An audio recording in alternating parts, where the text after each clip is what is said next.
সুনামগঞ্জের ট্যাংরাটিলা গ্যাস ক্ষেত্রে বিস্ফোরণের ঘটনায় ক্ষতিপূরণ মামলার চূড়ান্ত রায় অবশেষে এসেছে।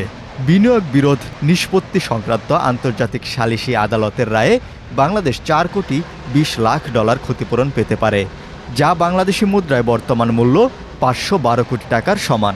এ ক্ষতিপূরণ দেবে কানাডার কোম্পানি নাইকো রিসোর্সেস।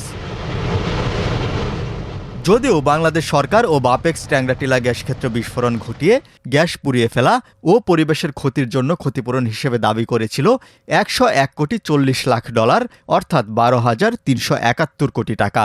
ক্ষতিপূরণের বিষয়টি প্রথম আলোকে নিশ্চিত করেছেন বিদ্যুৎ, জ্বালানি ও খনিজ সম্পদ উপদেষ্টা মোহাম্মদ ফাউজুল কবির খান।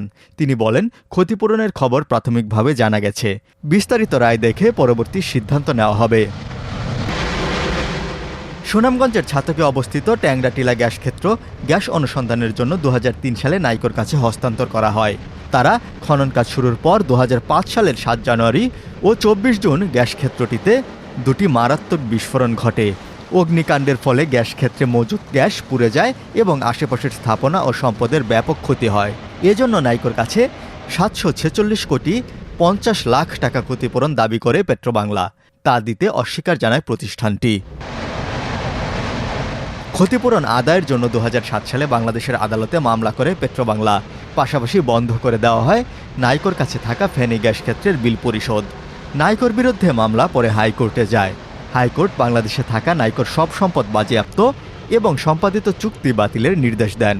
বিষয়টি পরবর্তীতে সুপ্রিম কোর্টে গেলে সেখানেও পেট্রোবাংলার পক্ষে রায় আসে। সরকারি তৎপরতার বাইরে 2016 সালে বাংলাদেশের উচ্চ আদালতে নাইকোর বিরুদ্ধে মামলা করেন কনজুমার্স অ্যাসোসিয়েশন অব বাংলাদেশের জ্বালানি উপদেষ্টা অধ্যাপক এম শামসুল আলম। আদালতের কাছে তিনি দুটি প্রতিকার চান। একটি হলো নাইকোর সব সম্পদ বাজেয়াপ্ত করা ও বিস্ফোরণের কারণে ক্ষতিপূরণ আদায়। আদালত নাইকোর সব সম্পত্তি বাজেয়াপ্ত করার নির্দেশ দেন এবং বাংলাদেশের কাছে নাইকোর বিক্রির অর্থ 2 কোটি 70 লাখ ডলার না দিতে সরকারকে নির্দেশ দেন। থেমে যায় নাইকোর গ্যাস বিল দেওয়ার প্রক্রিয়া। ক্যাবের জ্বালানি উপদেষ্টা এম শামসুল আলম শুক্রবার প্রথম আলোকে বলেন, ক্ষতিপূরণের দাবি পূরণে সক্ষমতার নিশ্চয়ই ঘাটতি ছিল। বিলিয়ন ডলার চেয়েও মিলিয়ন ডলার পেয়ে সন্তুষ্ট হওয়ার কিছুই নেই।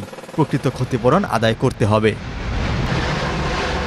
পেট্রোবাংলা সূত্র বলছে, ট্যাংরাটিলা গ্যাস ক্ষেত্রটি ছাতক পূর্ব ও ছাতক পশ্চিম নামে দুটি অংশে বিভক্ত। অগ্নিকাণ্ডে ছাতক পশ্চিম অংশের একটি স্তরের গ্যাস পুড়ে গেলেও অন্যান্য স্তর এবং ছাতক পূর্ব অংশের গ্যাস মজুদ অক্ষত রয়েছে। এই গ্যাস ক্ষেত্রের সম্ভাব্য মজুদ 2 থেকে 5 ট্রিলিয়ন ঘনফুট বলে বিবেচনা করা হয়।